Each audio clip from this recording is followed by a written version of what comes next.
Good evening. Welcome, everyone. I see folks are starting to tune in tonight.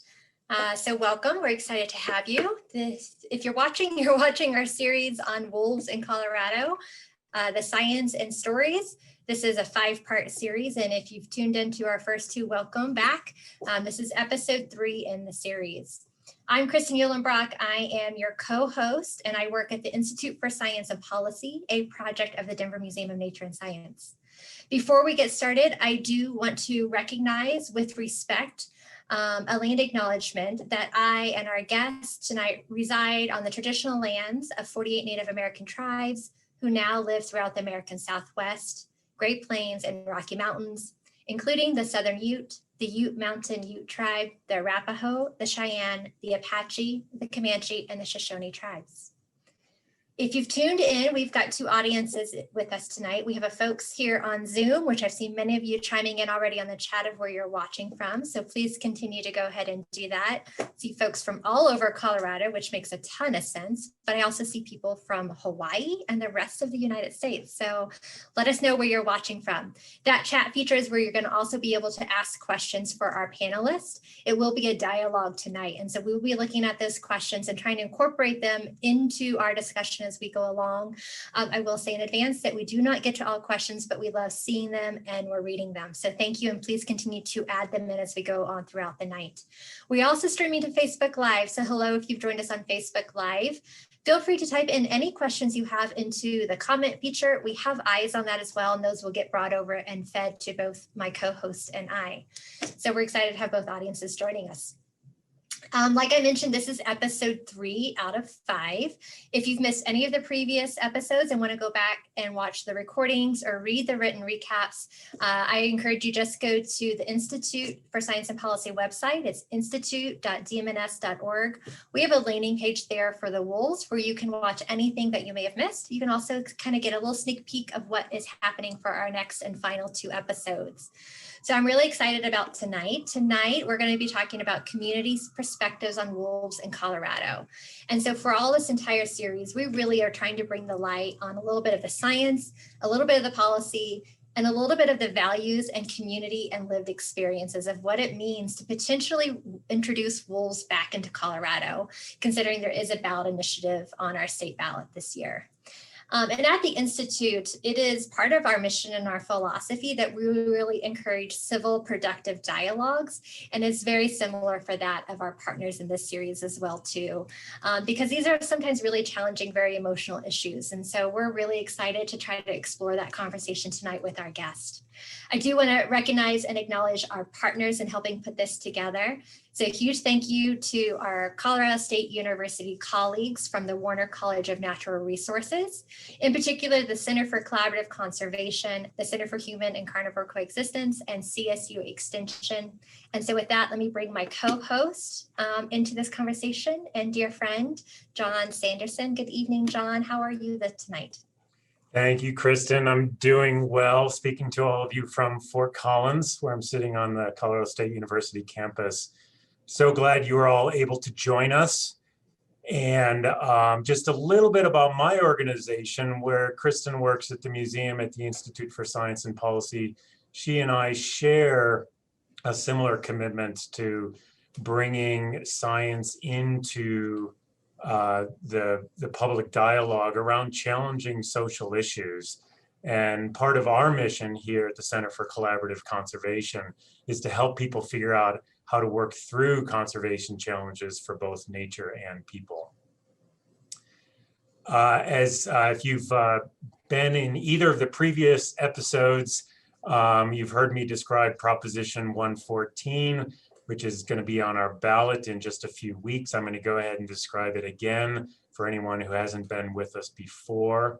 Proposition 114 is known as the reintroduction and management of gray wolves.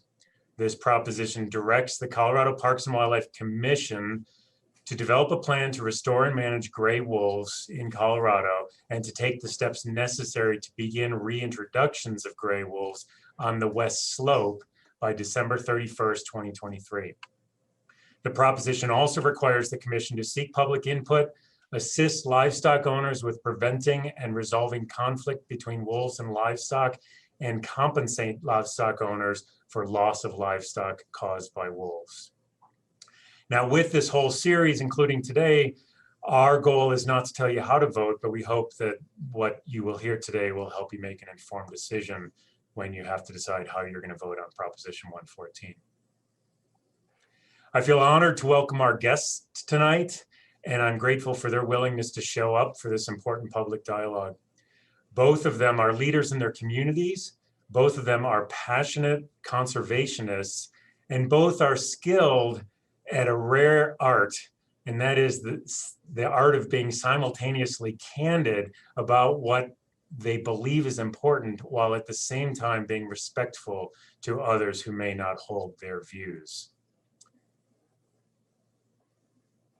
Bill Fales, our first guest, is a rancher on Colorado's western slope.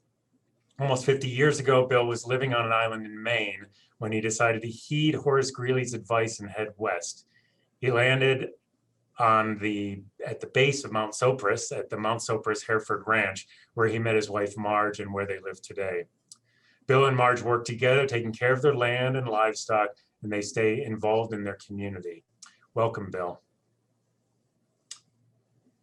And Jonathan Proctor is director of the Rockies and Plains program for the Defenders of Wildlife. Jonathan has worked on wildlife and wildland conservation for 30 years in the Rocky Mountains, Great Plains, and Pacific Northwest, helping to restore and conserve some of the region's most imperiled species, including wolves.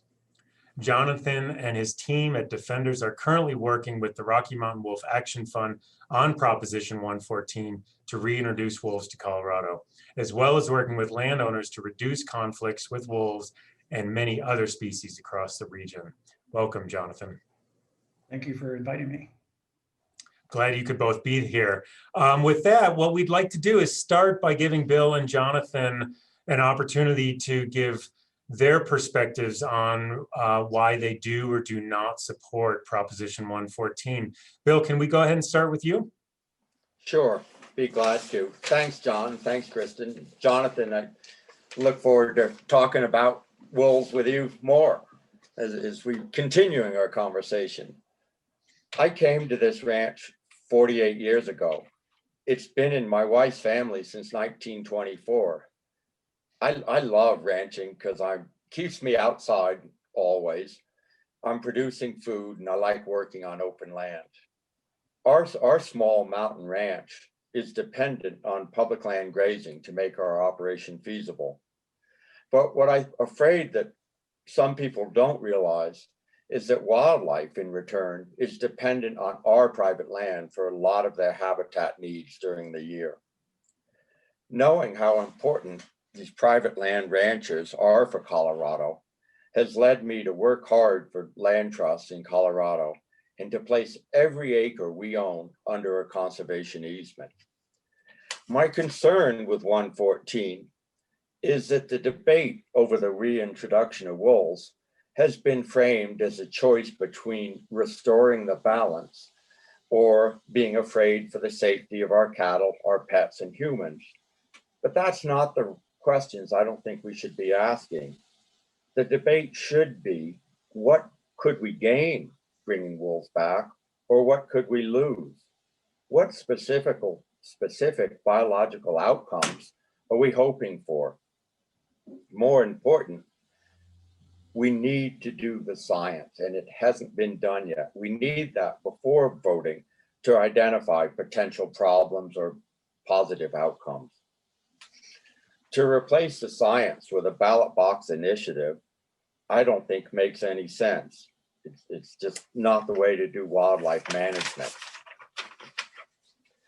As ranchers, we're facing a lot of challenges today, partly our marketing structure, but climate change, drought, development pressures, and huge, rapidly increasing population. What impact will wolves have on us? Often, and the easy answer is to look at Yellowstone, but Colorado is not Yellowstone, and using it to guide us is like going to the orthopedic surgeon when you have a bad heart. It's not logical. Yellowstone's a huge block of public land, the national park surrounded by millions of acres of Forest Service land. In Colorado, our public land is all intermingled with private land. There's no one solid block. And so that worries me. Ecologically, Yellowstone is mostly conifer forest. I think that historically it was only a maximum of 4 to 6% aspens and willows. Whereas in Colorado, we have millions of acres of aspen trees, chokecherry, jack oaks, Gamble's oak, sarbassberry. It's a totally different ecosystem. Yellowstone hadn't allowed hunting since 1894. The elk were out of control. But hunting's an important part of Colorado's economy, subsistence, food for a lot of people, and it's a method, a tool for managing our elk and deer herds. Yellowstone had an overpopulation of elk, and they were decimating the landscape. There's no debate about that. Jonathan, I'm sure, would agree on that. But in Colorado, too many elk herds, like the avalanche herd, which is right here from Glenwood Springs to Aspen, have unsustainable cow-calf ratios. What I mean by that is CPW, Colorado Parks and Wildlife, their managers, their biologists are aiming to get 45 to 50 calves for every 100 cows. Right now it's in the low 20s, and they've started a huge, big study right here in the valley trying to find out why. There's a lot of reasons, it's loss of habitat, stress from recreation, and probably too many predators, bear and lions being our main ones. This morning, I was out irrigating at daylight, and there were 12 cow elk in my field. There was not a single calf with them. Last month, when we were riding on our forest permit, we ran into a group of 20 cow elk. They had one calf. They have to recruit replacements, and they're not getting it done. Additionally, Montana has a population of 1.5 million people. Wyoming has a mere 500,000, where Colorado, we have 5.8 million, and it's rapidly expanding. They say bringing back wolves will restore the balance, but I'm not sure what that means. We can't go back to the 1800s. Do we tell people who've moved here since 1800 to go away so we can go back to the balance? We don't have true wilderness, I don't think, in our Colorado public lands. Recreation is it's a dominant force, forcing the wildlife down onto public lands. I said I had the elk here this morning. We never used to, but there's so much recreation on the public lands that the elk have moved down. And when the elk move down, the wolves, being classic predator, will follow their prey, and I fear there'll be a lot of conflict. 114 doesn't really address financial implications. It says the commission will pay for some losses, but it doesn't say where that money comes from. Right now, probably because of COVID, the Colorado legislature is dealing with a $3.3 billion deficit, and they've cut money from schools and roads. Where do we cut, and where do wolves fall in that priority? Before voting to reintroduce wolves, I think we need science to identify what ecological problems we have that wolves could fix. And if we identify the problem, are there any other less controversial tools that we could use to fix those problems? Much as I like to return to the good old days, can't turn the clock back. We're moving forward. Bringing wolves back will do some things, but they won't solve our serious climate change problems, our drought, our huge population growth.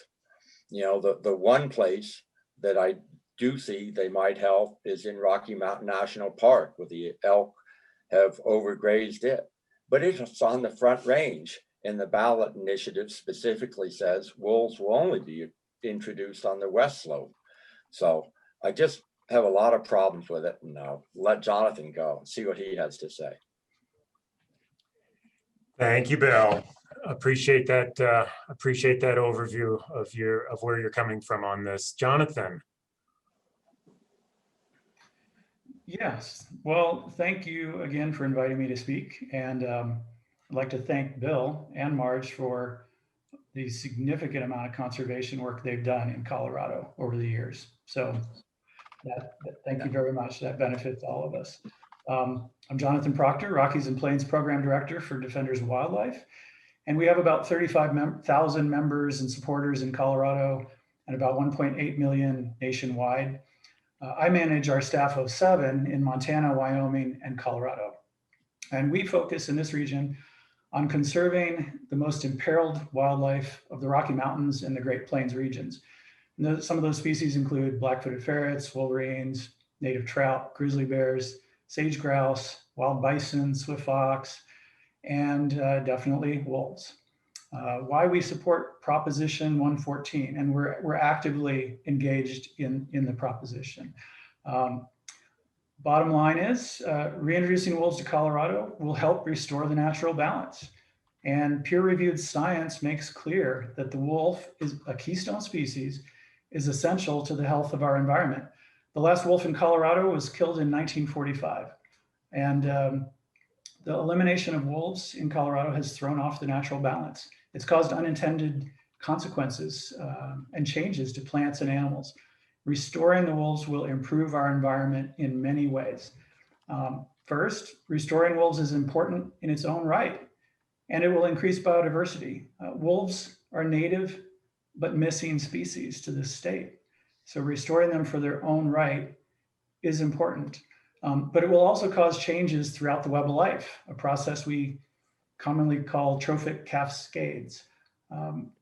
For example, just a few examples. It will cause elk to act like elk have always acted in the presence of their main predator, the wolf, moving around the landscape more than they do in the absence of wolves.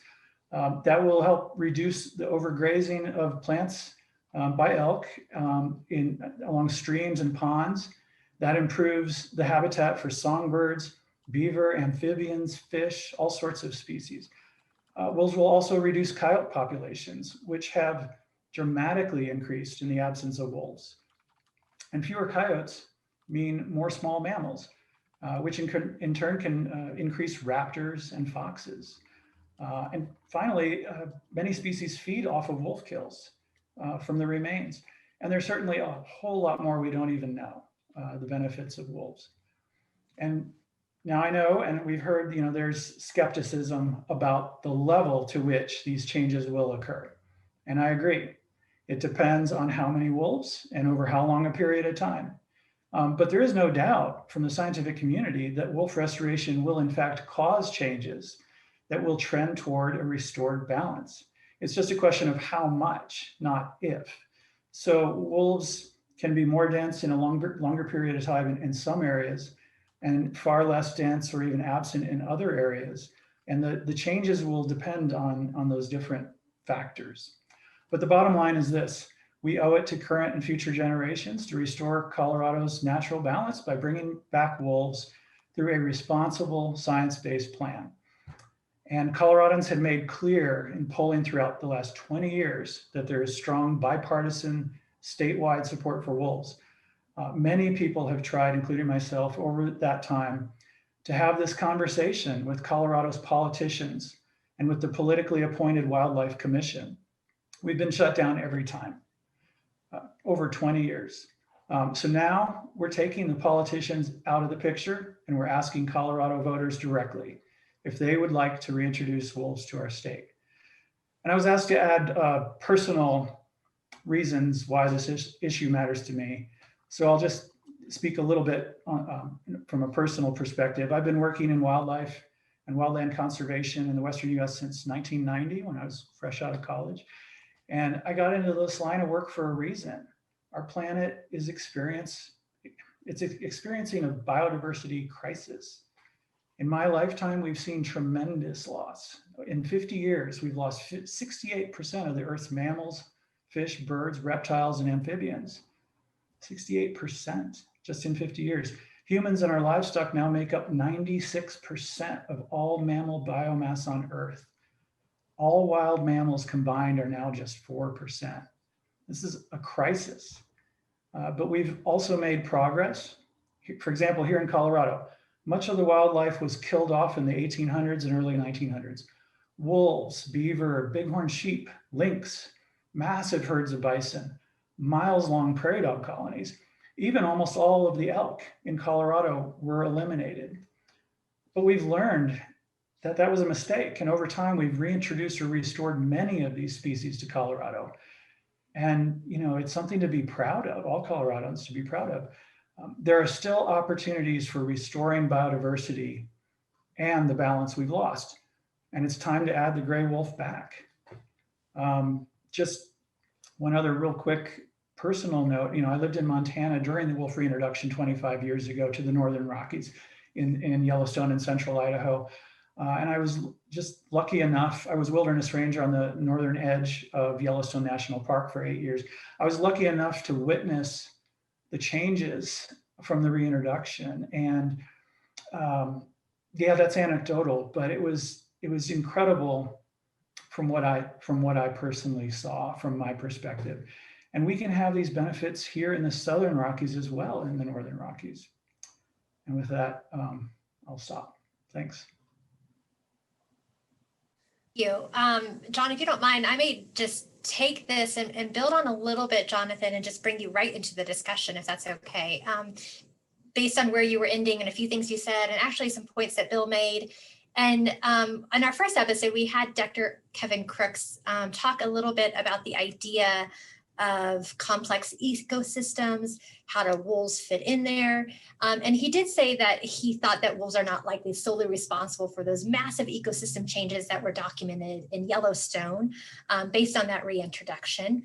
And it's really unclear in how those impacts kind of translate to systems outside the national park in and of itself, including, you know, the potential reintroduction here in Colorado. So I'm wondering if you could just reflect a little bit more, and it's a little bit on that terminology of quote unquote, the balance of nature.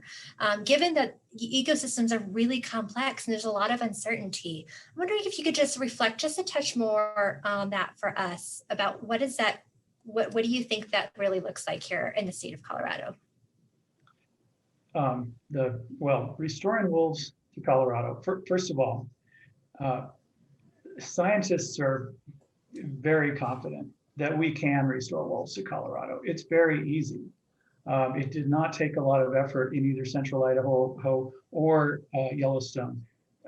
Merely get some wolves, bring them down, let them out. And it didn't even take very many, roughly 15 in each of those two locations for 2 years, so about 30 per spot. And they had planned to release more, but they didn't need to. They just needed a few to get populations, packs formed and populations going. So the question of can we restore wolves to Colorado? That's the easy one. Colorado has more elk than any other state in the country, with about around 280,000 elk. The Northern Rocky states have maybe 125,000 or so each. Plus, Colorado has abundant public lands. They look different, yes, but there's 17 million acres of public lands in Western Colorado, ripe for wolf reintroduction. And the human density is actually, when you compare the Northern Rockies to the Southern Rockies, in the areas, the ecoregions where the wolves will live, it's almost identical. It's about 12 people per square mile in these two areas. The Southern Rockies is smaller than the Northern Rockies ecoregion, but you know, maybe it's about 2/3 the size or so. But the human density in that area is the same. You know, Boise and the Northern Rockies is on the edge of Spokane, Idaho Falls, you know, those are not in the area where wolves will live, nor is Denver, of course. But in that area, the density is about the same.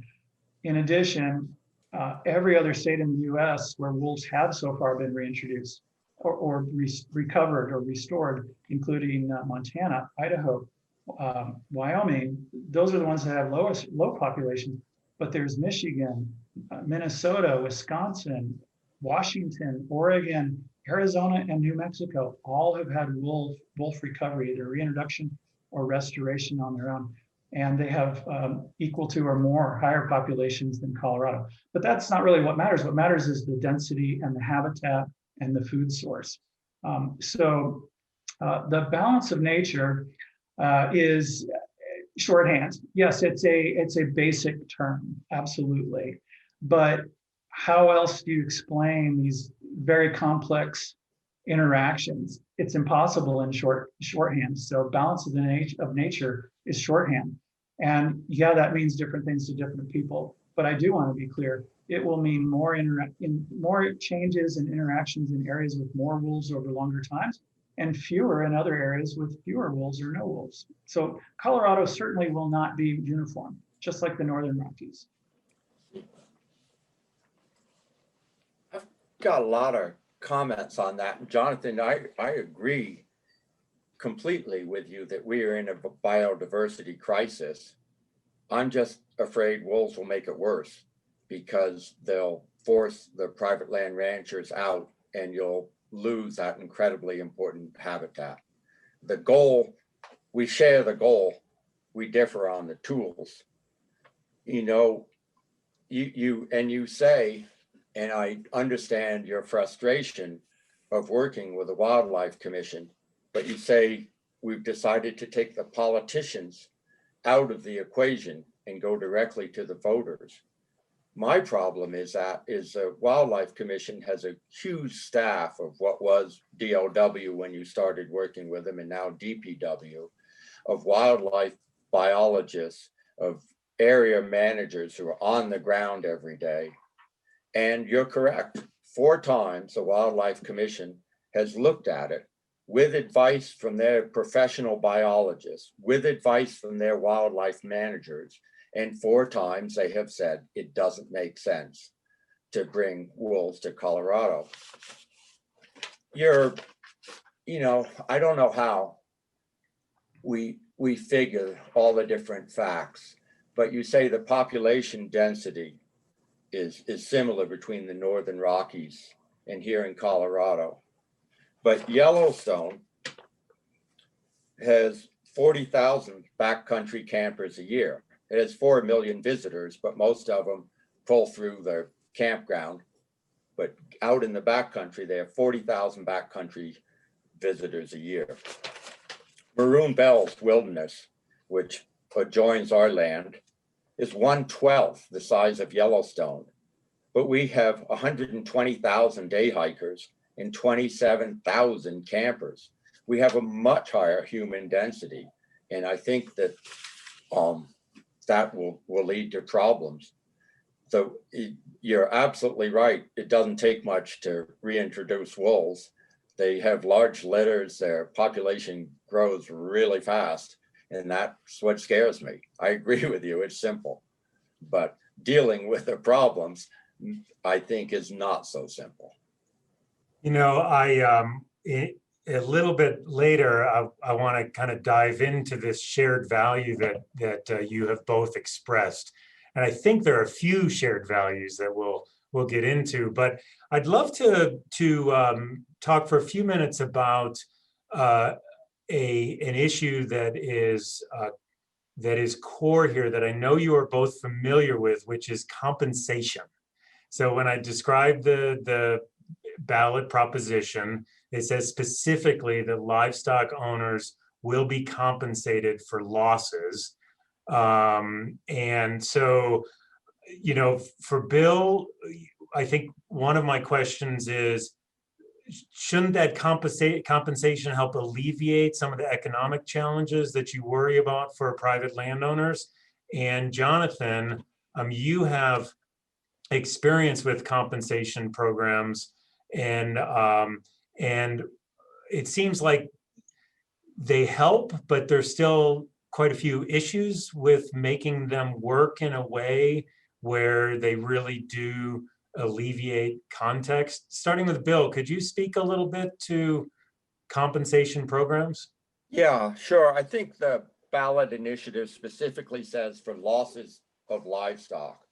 So that there's one problem right off the start from that. If we have a certified kill, they may pay for it.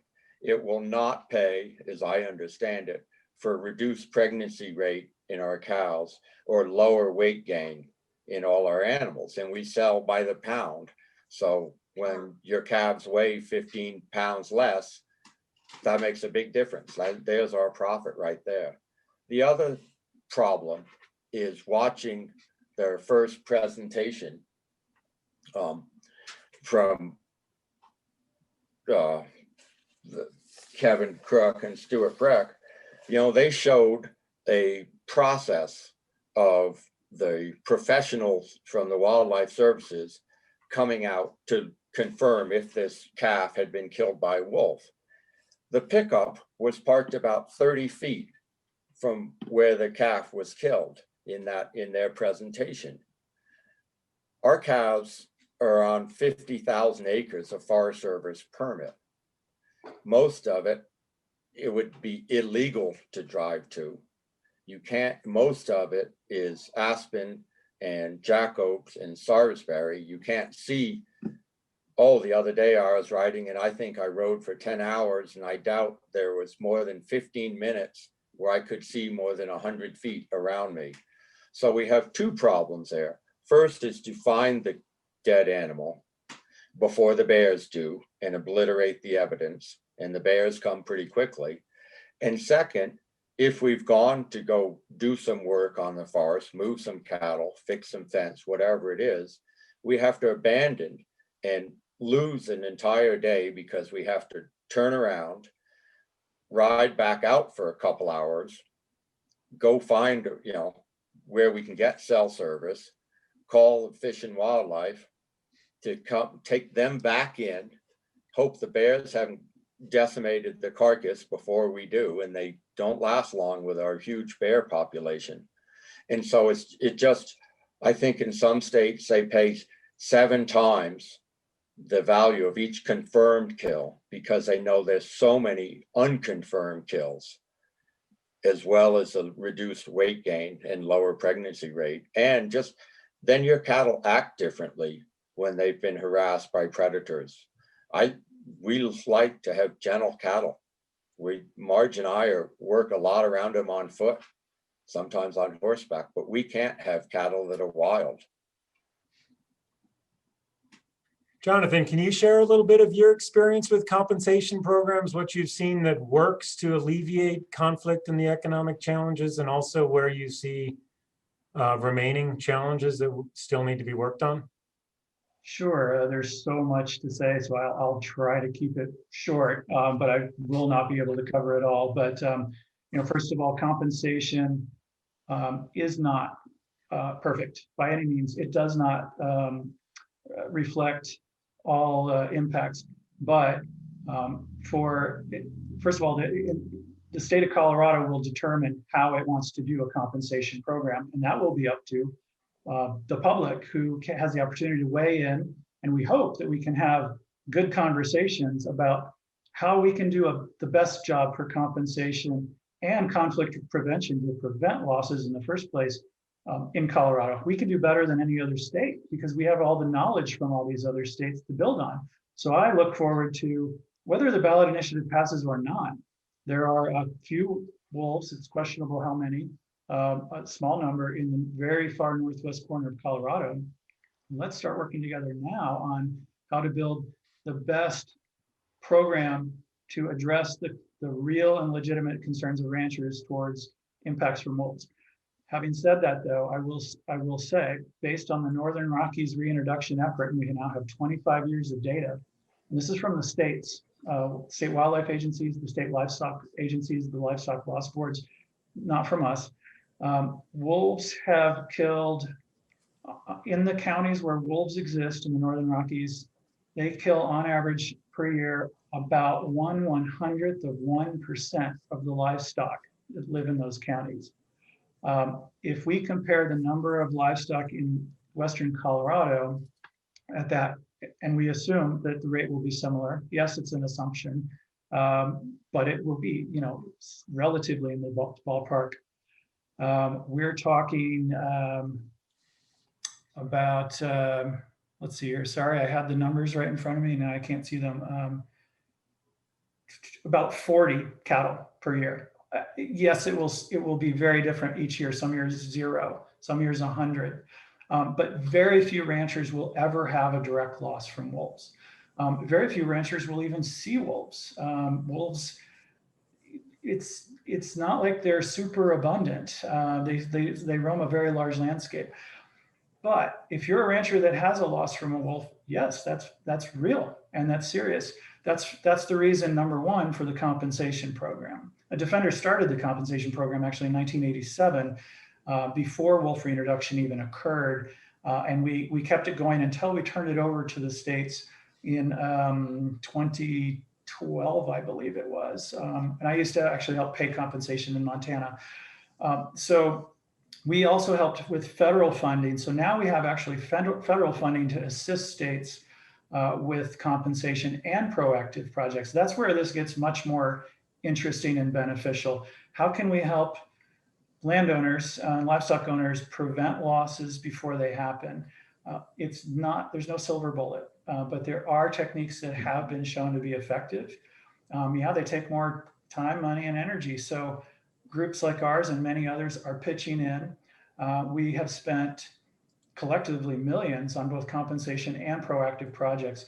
And what I guess I hear, Bill's, I hear what you're saying. Hey, you have remote land and livestock out there, and probably there will be losses that we won't know what they're from, whether they're wolves or black bears or mountain lions or whatever. But in other states, they do pay 50% of probable losses as one example. But once again, Colorado can set up the project and the methods Colorado wants. But we work with several ranchers around the West, and personally I've worked with some ranchers in Montana and Alberta, where I guess I feel uncomfortable saying this because I'm not a rancher, but seeing their operations, visiting with them, and they train other ranchers too, it's quite impressive. They live on lands that are so remote, same situation. One ranch is right on the edge of Yellowstone, and they have more wolves and grizzlies than almost any other place in the lower 48.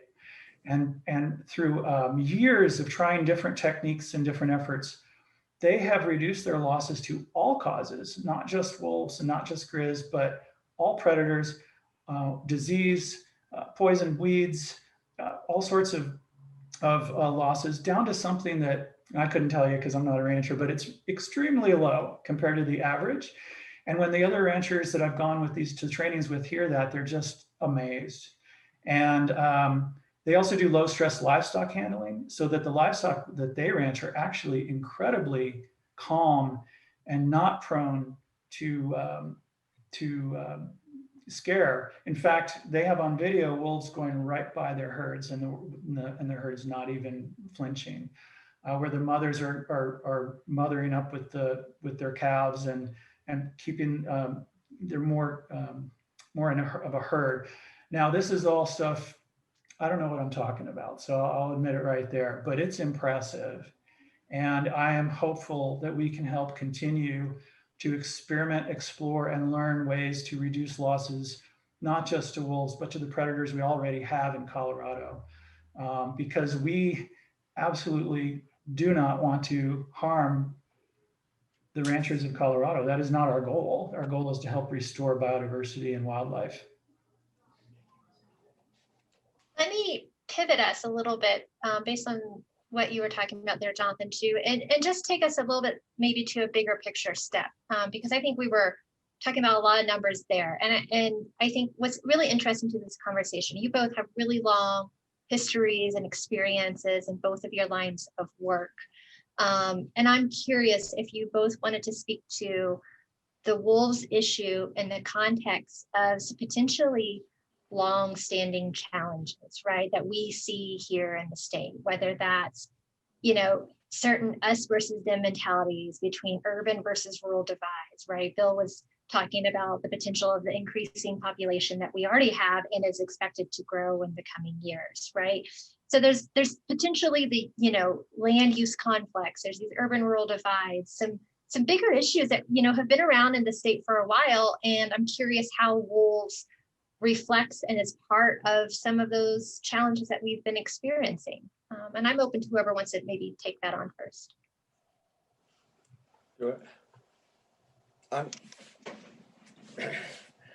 I missed some of your question, but I want to respond just real briefly to Jonathan's stuff about some of the avoidance strategies we could go, because I think he was talking about the Tom Minor Basin a lot. And some of that avoidance strategies, we've talked to those people who do that, is they go out at daylight and gather their cattle off the river bottoms where it's, you know, woody vegetation, where they can hide and where wolves can sneak up on them unseen, and move them out into big open parks. We simply don't have that type of country. We don't have big open parks on our terrain. Also, on the one avoidance strategy that's not available to everybody, but the motts move their pairs away for winter and for calving because they couldn't manage them in winter with the wolves and when they're calving. So they just take their pairs and ship them off to a separate ranch. You know, for a small family ranch, we don't have that option. But that wasn't your question. No, it wasn't, but that's okay. You know, this is your conversation too. Yeah. Yeah, I was trying to take us into a little bit of those bigger picture, some of the divisions that have been longstanding, and then how does, you know, I mean, is wolves just this a piece of it, right? That is really, you know, this blanket over a lot of other challenges that we face as a state when it comes to both conservation and land use and, you know, I mean, potentially different values. I'm curious, where does wolves sit in that perspective for both of you? Is it about something bigger or is it about wolves? I'll go quick and then John, oh, go ahead, Jonathan. Go ahead. Well, so I often I've been, you know, working with the media for a long time on a lot of different issues, and often in the media you get these portrayals that are very black and white, this extreme versus that extreme. And yes, some people are on those extremes. And yes, wolves can mean something far more than just wolves for some people. It can mean, you know, control and authority and the use of public lands, yes, and whether cattle should be on public lands at all or not, and all sorts of things, yes. But I resist trying to portray it that way because everybody's different and everybody has different opinions. And there are some environmentalists that are against restoring wolves, and there are some ranchers that are for restoring wolves. And there are people in the middle with varying thoughts about this issue. The scientists have different thoughts. Land managers have different thoughts. There's a huge range of perspectives on the issue of the wolf and what it means. So although, yes, I think some people put a lot more weight on the wolf than just the wolf, and it's about bigger things. It's not, you know, I don't think it has to be, and it's not that black and white. It's a very mixed issue. So for me, it is about the wolf, restoring a native species, but it is also more than the wolf. Yes, it is about restoring biodiversity and the web of life and the impacts that wolves have all through that web of life. It's about all of that, yes.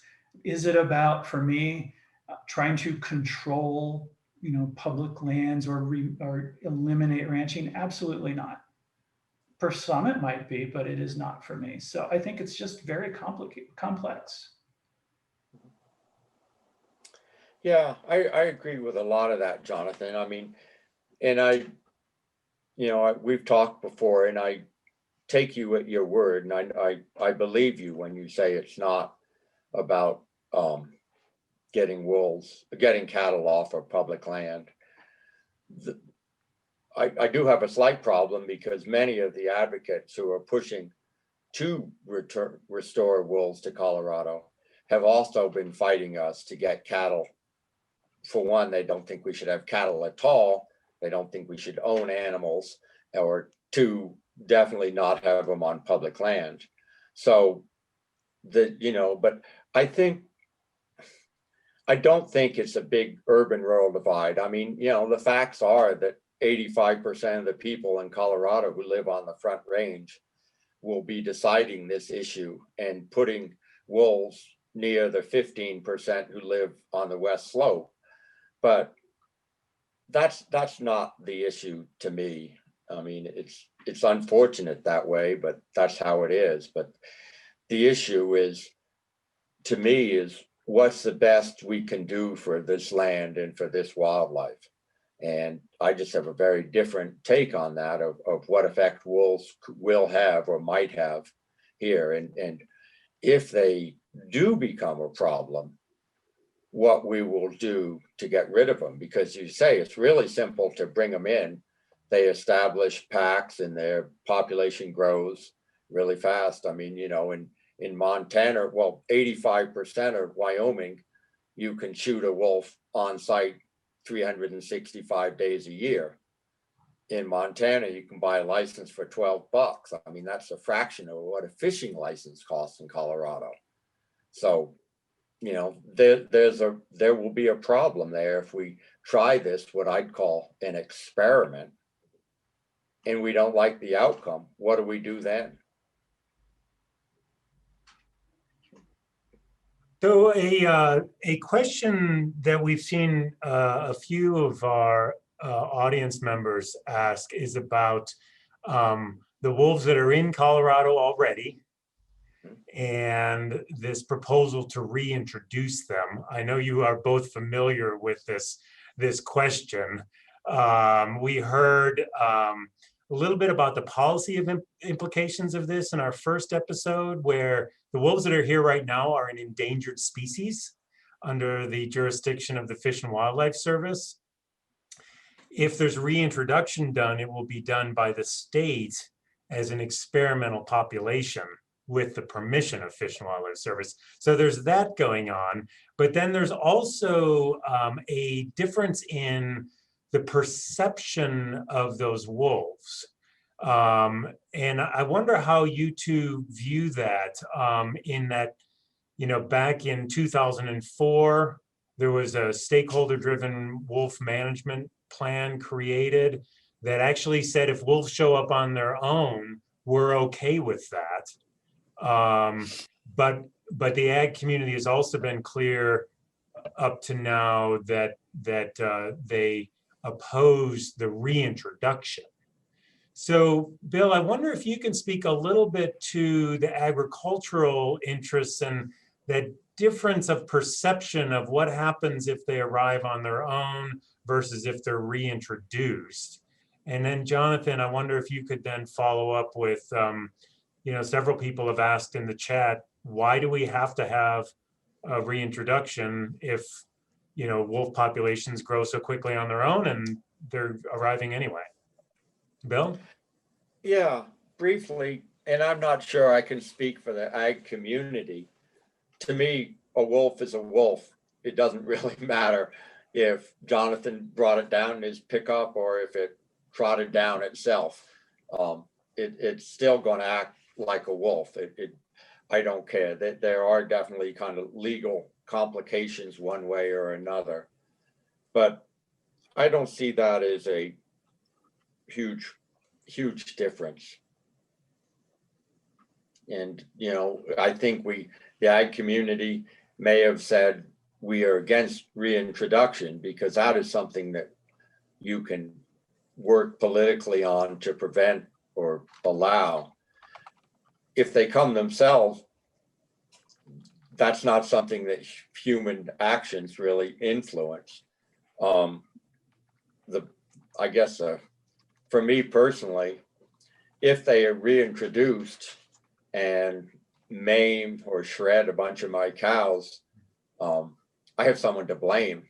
Where if they came by themselves, I can only blame a wolf, and that doesn't go very far. Yeah, well, I definitely have heard often that some people who are against wolf reintroduction would accept it more if they did it on their own. I've heard that for years in the Northern Rockies, for example, the anger that the government brought them, and you know, rather than they did it themselves.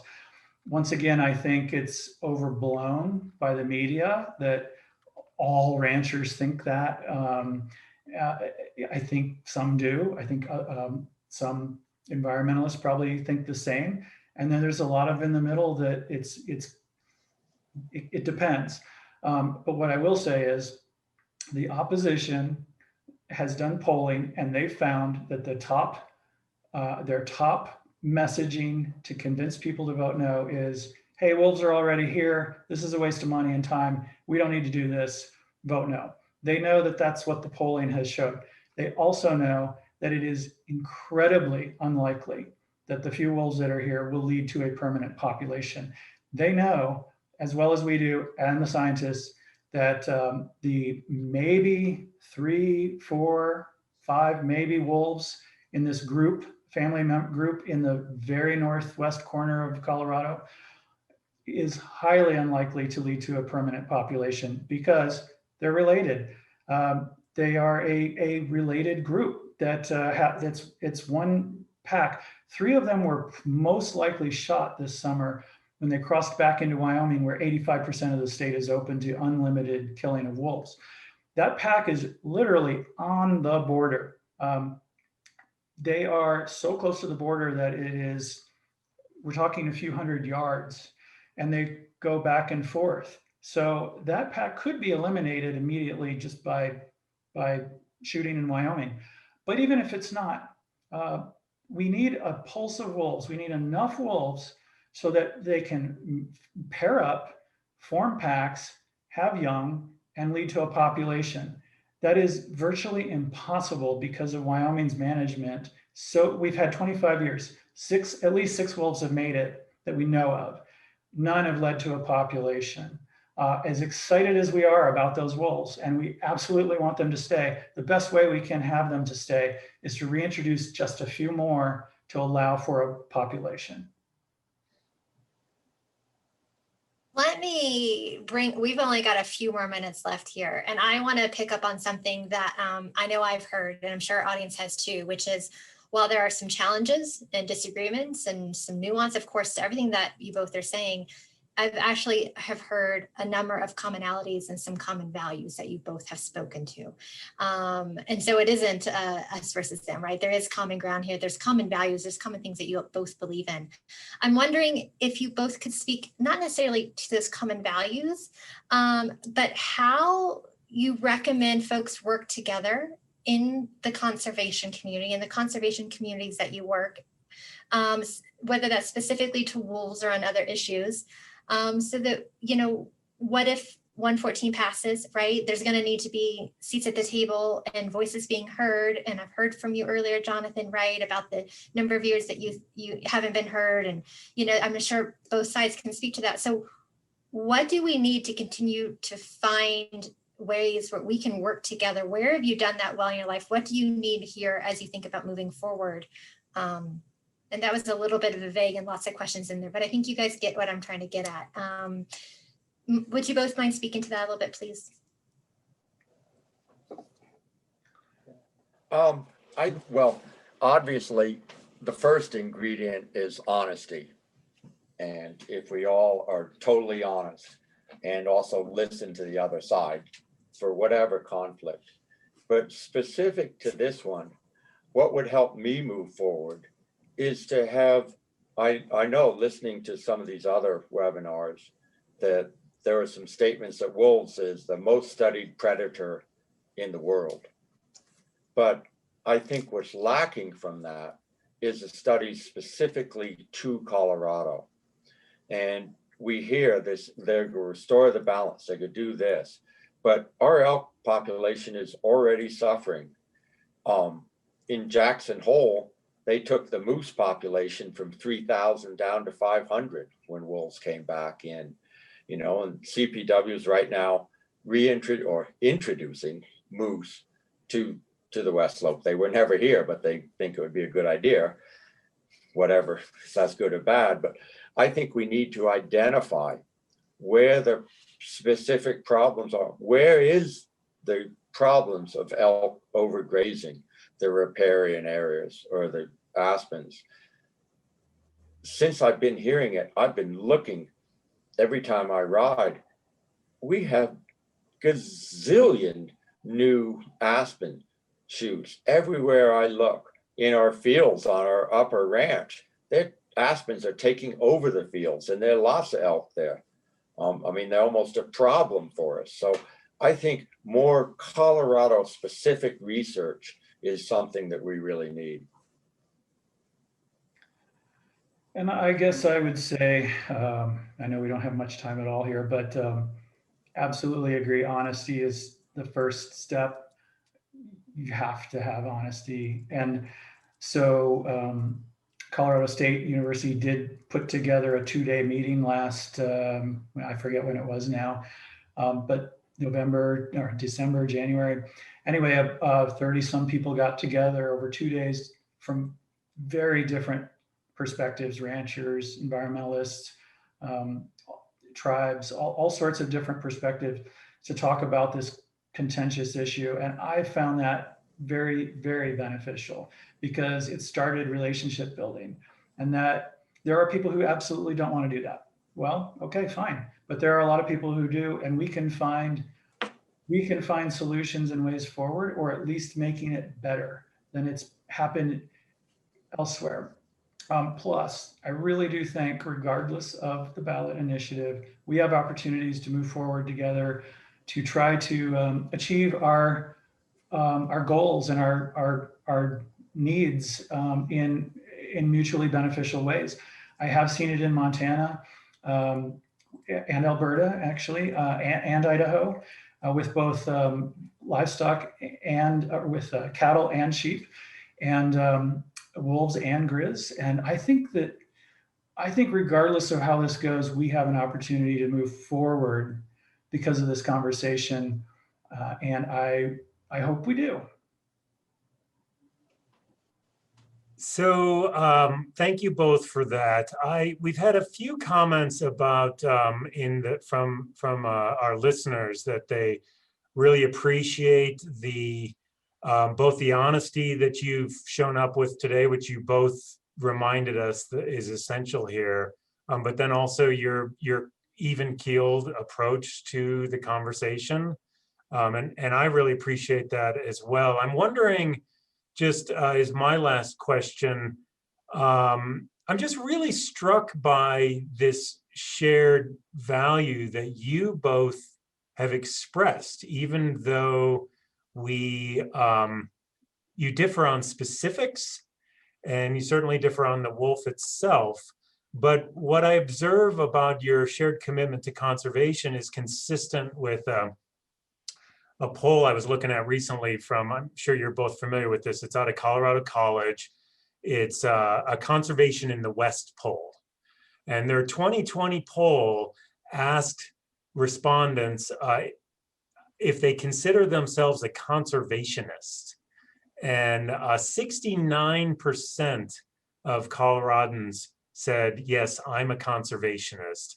I feel confident saying that among our audience members, we have at least as high of a percentage, maybe even higher.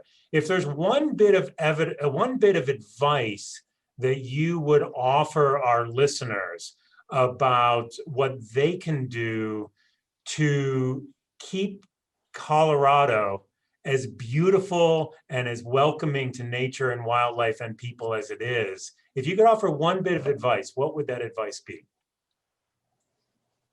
Well, my facetious one is to move away, but that's not very nice because I would have to too. But I think to educate yourself. I mean, if I look at an ad for an adorable wolf pup and that's all I know, I'd probably vote for 114. And so I would say to educate yourself to all the facets and all the ramifications of what it might mean.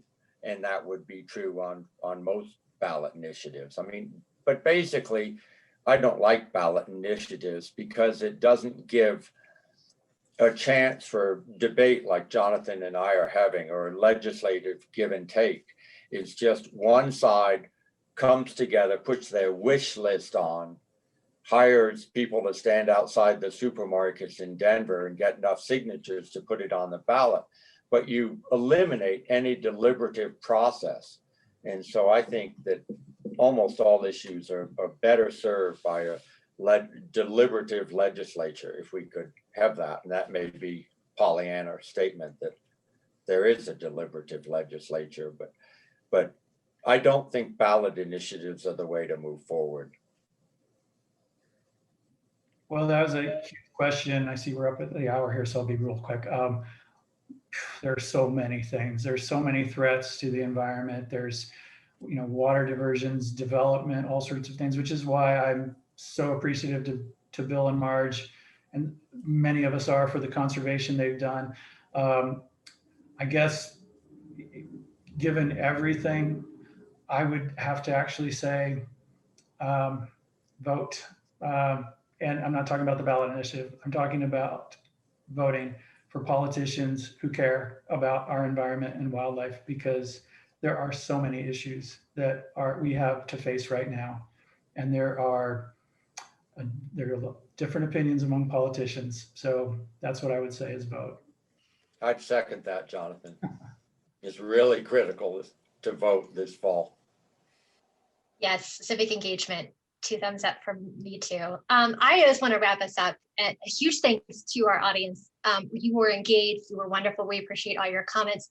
And a huge thank you to our panelists tonight. This was such a joy to spend an evening with you and get to know you a little bit. So thank you, Jonathan, and thank you, Bill. Very much appreciate your time, your candidness, and your willing to spend the evening with us talking about this issue, among other things.